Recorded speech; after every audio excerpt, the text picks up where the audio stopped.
फिर अभी इसके बाद गवर्नमेंट ने क्या बनाया, इसके बाद गवर्नमेंट ने एक 2-3 पोर्टल और बनाए जो जीएसटी के लिए आपको पता होना चाहिए। एक तो ई वे बिल का मैंने बता दिया, ई वे बिल जो है मैंने बताया ना अलग मिनिस्ट्री में है ये, this is not E way bill का जो पोर्टल है वो manage by national information centre, NIC, national information centre बनाता है ये, ठीक है ना। It is ministry of electronics and information technology, government of India. तो ई वे बिल का डिपार्टमेंट अलग है, मिनिस्ट्री अलग है, आप समझो। और उनका काम ही है इंफॉर्मेशन रखना अपने पास, एंड दे कीप इंफॉर्मेशन। और जीएसटी डिपार्टमेंट अलग है। मैं बताने का क्या ट्राई कर रहा हूं, आपको समझ रहे हो क्या? आप हिंट समझो। आप बिल मारोगे ई वे बिल नहीं करोगे, या ई वे बिल करोगे बिल नहीं मारोगे, तो कभी ना कभी मरोगे। हमारे यहाँ पे तेजस्वी लोग भी है, इनवॉइस भेजते हैं, ई वे बिल जनरेट करते हैं, विद इन 24 आवर्स कैंसिल करने की फैसिलिटी है, बाद में इनवॉइस और ई वे बिल दोनों कैंसिल करते हैं। उनको लग रहा है they are very smart, government को तो पता ही नहीं चला ना। अरे पागल लोग, पोर्टल पे जाके तुमने ई वे बिल बनाया, माल डिलीवर हो गया, तुम्हारा ट्रक रिटर्न आ गया, तुमने अभी क्या कर दिया, उसको कैंसिल किया। और ऐसा हर बार करते रहते हो। देखो 100 में एक बार करोगे तो ठीक था, हर बार कर रहे हो, हर बार तुम्हारा ई वे बिल बन रहा है और उतने ही घंटों में कैंसिल हो रहा है। और जो डिस्टेंस दिख रहा है वो समझ में आ रहा है, 2 घंटे 3 घंटे में ट्रैवल करने जैसा डिस्टेंस है। तुमको नहीं लग रहा पोर्टल एक दिन डेटा निकाल के दे देगा इनको, ये वाली मिनिस्ट्री ऑफ फाइनेंस को डेटा दे देगी, ये एसएससी का जरा ई वे बिल बार बार कैंसिल हो रहा है, इसका कुछ तो फंडामेंटल प्रॉब्लम है, जरा चेक करो। तो वो एक जो जादू करते हो ई वे बिल इशू करके ई वे बिल कैंसिल करना, वो अगेन अपने पैर पे कुराड़ी मारने जैसा है, आज नहीं तो कल मरोगे, लिख के ले लो, ठीक है ना। तो ये धंधे नहीं करने हैं। तो आपके पास कैंसिल ई वे बिल का भी रिकॉर्ड होना चाहिए, और उसको आपको पूछना चाहिए अगर आपके पास एसएससी आता है तो कि आपकी ई वे बिल कैंसिल क्यों होते हैं। ऐसा होना तो नहीं चाहिए, आपकी क्यों हो रहे हैं। और एक इनवॉइस रिपोर्टिंग फैसिलिटी जो अभी आज के तारीख में 5 करोड़ का जिनका टर्नओवर था उनको लगता है, जिसको ई इनवॉइसिंग बोलते हैं। क्या बोलते हैं? इनवॉइस ना, डायरेक्टली पोर्टल पे। अभी होता क्या है कि लोग झोल कैसे करते हैं, मैनुअल टैली में या एक्सेल में या उनके खुद किसी सॉफ्टवेयर में इनवॉइस बनाते हैं और बाद में R1 फाइल करने के टाइम पे पोर्टल को रिपोर्ट करते हैं।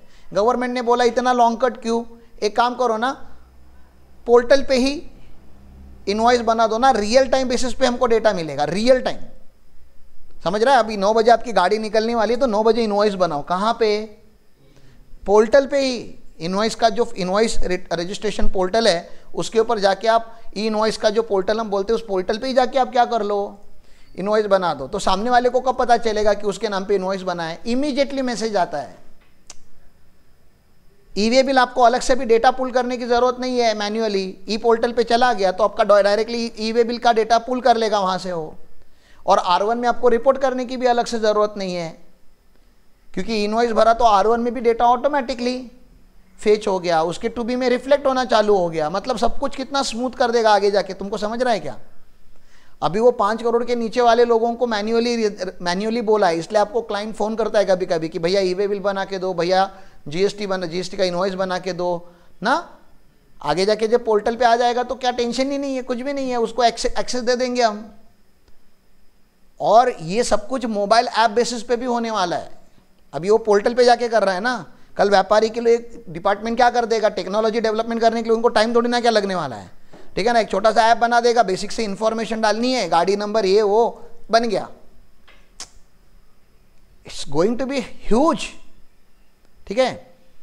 तो वो एक कर लो। अभी मैंने 4 बार सॉफ्टवेयर 4 बार बोला, तो कुछ सॉफ्टवेयर डेवलपमेंट कंपनी होगी जिनके साथ गवर्नमेंट ने टाइप किया होगा। तो there are so many type companies, उनको हम बोलते हैं GSPs एंड ASPs, ठीक है ना। तो यहाँ पे आप उनका नाम देख सकते हो, GST सुविधा प्रोवाइडर। ये क्या है? इंफॉर्मेशन टेक्नोलॉजी कंपनीज हैं जो IT डेवलप करती है हमारे लिए, GST के लिए, या GST का एक इंटरफेस को कनेक्ट करती है हमें। एंड ASP मतलब ऐप डेवलपर्स वगैरह होते हैं, एप्लीकेशन डेवलपमेंट। यहाँ पे देखो, GSPs may take help from application service provider to link taxpayer and GSPs, ठीक है ना। तो वो एप्लीकेशन कोई ना कोई कोडिंग वगैरह करना पड़ता है, तो वो सब लोग हैं यहाँ पे।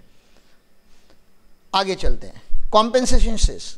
अब ये कॉम्पेंसेशन सेस मरने वाला था लास्ट ईयर ही, लेकिन इसको उन्होंने एक्सटेंड कर दिया 31 मार्च 26 तक। हुआ कैसे था कि मैंने आपको कम से कम 4 से 5 बार बताया अभी तक, 4 से 5 बार ये मैंने बताया कि GST is the destination based tax, GST is the consumption based tax. तो जिस स्टेट में कंज्यूमर ज़्यादा है उस स्टेट को क्या मिलेगा, ज़्यादा जीएसटी मिलेगा, आधा वाला, ठीक है ना। आधा तो सेंट्रल गवर्नमेंट का, लेकिन आधा किसको मिलेगा, वो पर्टिकुलर स्टेट को, जिस स्टेट में कौन है, तो जो कंजम्पशन स्टेट है ना, मतलब जैसे बिहार है, झारखंड है, उत्तर प्रदेश है, इन सबको कौन सी स्टेट बोली जाती है, कंजम्पशन स्टेट। मतलब वहाँ पे कंजम्पशन ज़्यादा होता है, पॉपुलेशन ज़्यादा है, कंजम्पशन ज़्यादा होता है, लेकिन वहाँ पे प्रोडक्शन फैसिलिटीज़ नहीं है। हमारी इंडिया में 29 स्टेट्स में से selected states are only develop ना, सारे स्टेट्स डेवलप नहीं है। तो Maharashtra, Karnataka, Gujarat, Tamil Nadu, okay they are progressing because development हमारी कॉन्सेंट्रेट। महाराष्ट्र भी, पूरा महाराष्ट्र कहाँ डेवलप्ड है, महाराष्ट्र में भी आप सिटी सिलेक्ट कर सकते हो कि हाँ ये सिटी डेवलप है, ये सिटी डेवलप है, बाकी पूरा महाराष्ट्र डेवलप नहीं है। लेकिन चलो एज अ स्टेट हम रिप्रेजेंट भी अगर करते हैं तभी भी सिलेक्टेड स्टेट ही, तो Maharashtra is the producer state, Karnataka is the producer state. और पहले सेल्स टैक्स किसको मिलता था, जिस स्टेट में सेल होता था, परचेस होता है उधर नहीं, जिस स्टेट में क्या होने वाला है, तो हमें ज़्यादा टैक्स मिलता था। अब सडनली गवर्नमेंट ने शिफ्ट कहाँ पे किया, कंजम्पशन, तो किसका लॉस, उनका प्रॉफिट, किसका, कंजम्पशन स्टेट का प्रॉफिट। और जहाँ पे फैक्ट्रीज लगी हुई है, जहाँ पे इंडस्ट्रियलाइजेशन हुआ है, मतलब जो पहले से डेवलप है, उसको लॉस होने वाला था टैक्स के रेवेन्यू में। तो हम, ये जो स्टेट्स थी उन्होंने अपोज किया जीएसटी इंप्लीमेंटेशन को, बोला नहीं जीएसटी हमारे फायदे का नहीं दिख रहा है, आप बोल रहे हो आधा आधा ले लो, पूरा पहले पूरा हमारा था, अभी आधा आधा हम लोगों को समझ में नहीं आ रहा है। एक तो गवर्नमेंट बोल रहा है यार मैंने मेरा सर्विस टैक्स भी उस डब्बे में, जीएसटी इज कॉमन डब्बा जिसमें 17 टैक्सेस गए, और फिर जो भी बनेगा उसका 50% स्टेट को, 50% सेंट्रल को। हमने बोला देखो आपका 50% तो आप रख रहे हो, उसका कोई प्रॉब्लम नहीं है, सेंट्रल गवर्नमेंट हो आप, लेकिन जो बचा हुआ 50% जो आप दे रहे हो ना, वो किसको दे रहे हो, कंजम्पशन स्टेट को दे रहे हो। हम कौन सी स्टेट है, प्रोड्यूसर स्टेट है, हमें तो नहीं मिलने वाला वो बेनिफिट, हमारा जीएसटी आने के बाद लॉस होगा। अरुण जेटली सर तभी फिनेंस मिनिस्टर थे, उन्होंने प्रॉमिस किया, सारी बड़ी जो प्रोड्यूसर स्टेट्स थी उनका जॉइंट मीटिंग लिया, पर्सनली उन्होंने बोला I will make sure that you will not suffer any losses because of GST implementation, आपको फायदा ही होगा, आई गारंटी। लेकिन आपको पता है गवर्नमेंट है, और गवर्नमेंट के शब्दों का या पॉलिटिशियंस के शब्दों के ऊपर भरोसा नहीं रखते। तो इन्होंने बोला, Arun Jaitley sir was very respected person, उन्होंने जो बाकी स्टेट से उन्होंने बोला सर आप जो भी बोल रहे हो ना हमें लिख के चाहिए। अरुण जेटली जी ने बोला हाँ लिख के देते कि आपको लॉस नहीं होगा, और कुछ होगा तो government, central government will take care of that much fund we will give you, don't worry. इन्होंने बोला हमको लिख के चाहिए। अरुण जेटली जी ने बोला हाँ लिख के देते हैं। उन्होंने बोला नॉर्मल कागज में लिख के नहीं चाहिए, कॉन्स्टिट्यूशन ऑफ इंडिया में लिख के चाहिए, क्योंकि nobody can change constitution that easily ना। बाकी आप कोई भी नोटिफिकेशन लेकर आओ, ये लेकर आओ, वो लेकर आओ, रूल बनाओ, और कल नई गवर्नमेंट आ जाएगी वो रूल चेंज कर देंगे, ऐसा हो सकता है। इन्होंने कॉन्स्टिट्यूशन ऑफ इंडिया में अमेंडमेंट लाके कॉन्स्टिट्यूशन ऑफ इंडिया के थ्रू एक नया एक्ट बनाया, उस एक्ट का नाम लिखा उन्होंने जीएसटी, ये देखो ना एक्ट का नाम क्या है, GST compensation to state cess act 2017। इसके ब्रैकेट में क्या लिखा है, कॉम्पेंसेशन टू स्टेट, मतलब किसी स्टेट कॉम्पेंसेट कब करते हो, आपका कुछ लॉस हुआ रहेगा तो मैं आपको कॉम्पेंसेट करूंगा ना। तो कौन से स्टेट का लॉस होने वाला था, फिर से बताओ कौन से स्टेट का लॉस होने वाला था, प्रोड्यूसर स्टेट का लॉस होने वाला था, क्योंकि उसमें से रेवेन्यू शिफ्ट होने वाला था कंजम्पशन स्टेट पे।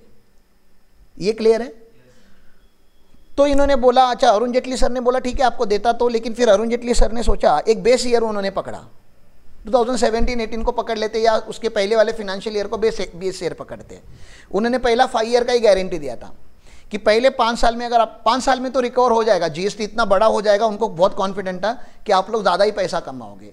तो उन्होंने क्या किया, एक बेस अमाउंट पकड़ा, बेस ईयर पकड़ा, और बेस ईयर में जितना आप इनकम कमाते हो बिफोर जीएसटी ना, जैसे मान लेते हैं आप 50,000 करोड़ कमाते हो, 50,000 करोड़ कमाते हो बिफोर जीएसटी, तो बेस अमाउंट 50,000 करोड़ बन गया।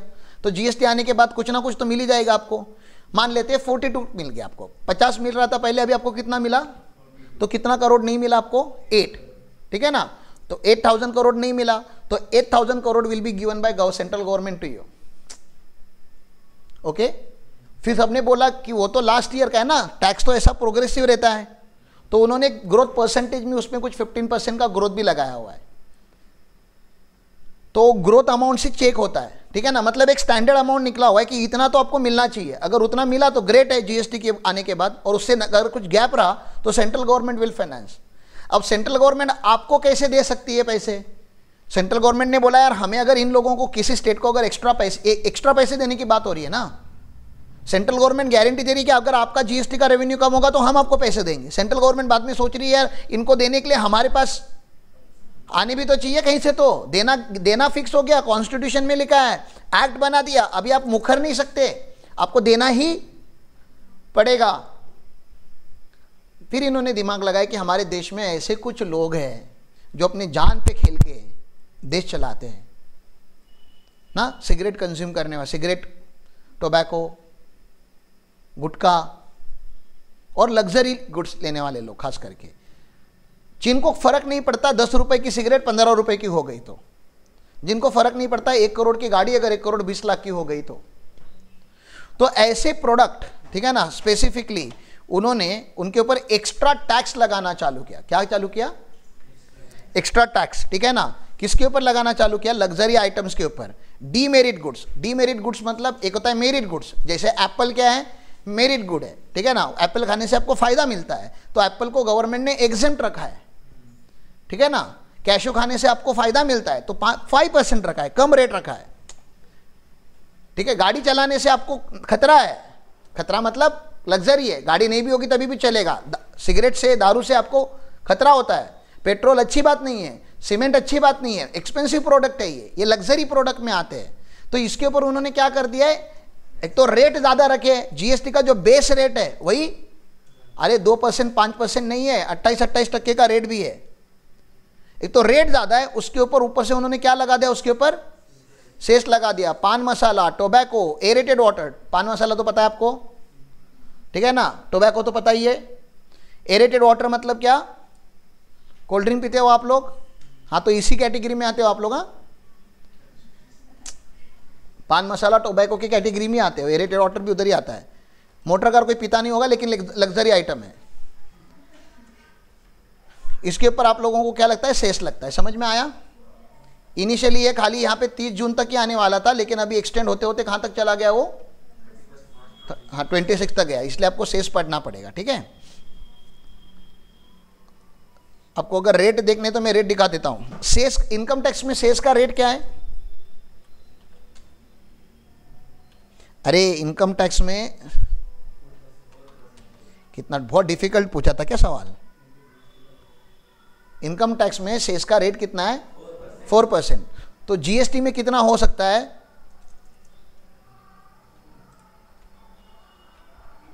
अरे कितना हो सकता है?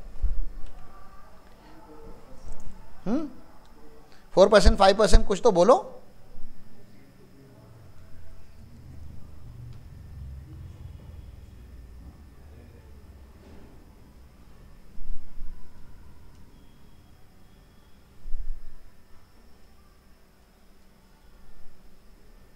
कुछ चेंजेस आए हुए,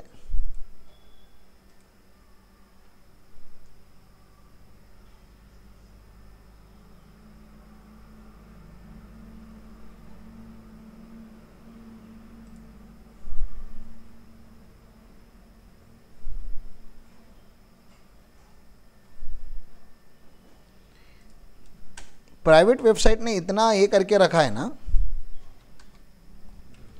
कि सर्कुलर में वो गवर्नमेंट की जो मेन वेबसाइट है वो आती ही नहीं।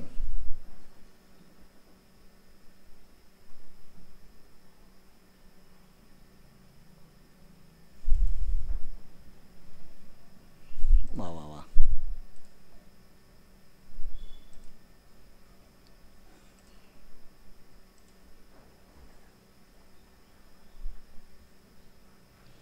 नहीं होगा डाउनलोड।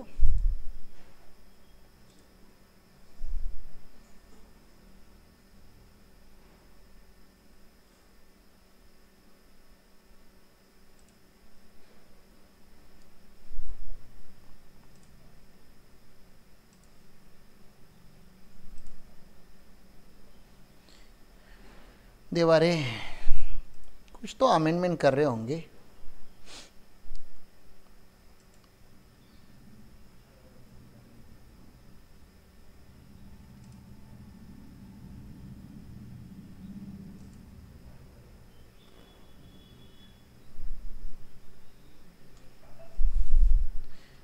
ज़्यादा नहीं है। पान मसाला का जो कॉम्पेंसेशन रेट है वो 60% है,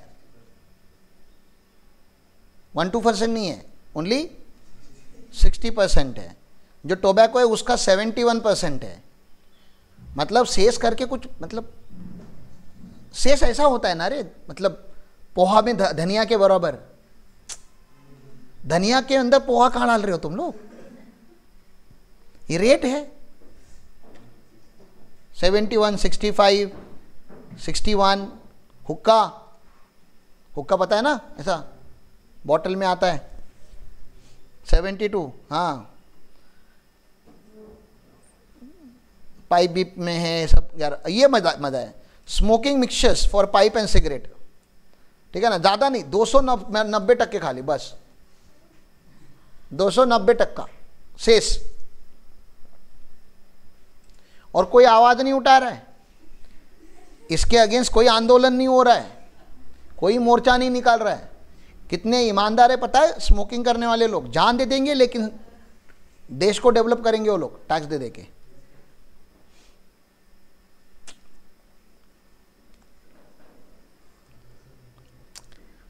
ऐसा क्या क्या है, च्यूइंग टोबैको है, फिर क्या है च्यूइंग टोबैको 160। ये क्या है रे, फिल्टर है नहीं,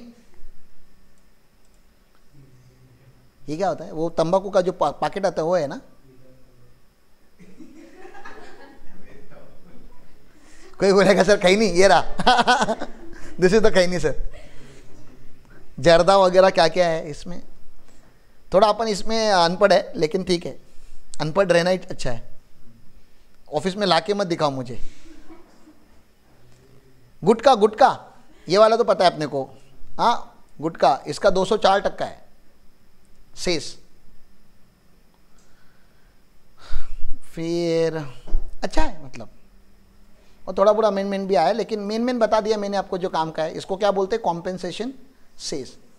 तो इन लोगों से लिया जाता है ये कॉम्पेंसेशन शेष और स्टेट में डिस्ट्रीब्यूट किया जाता है, जिस स्टेट का लॉस हुआ है जीएसटी आने के वजह से। क्लियर है? वो भी प्रोग्रेसिव रेट पे, इज द प्रोग्रेशन। तो आगे चलूँ।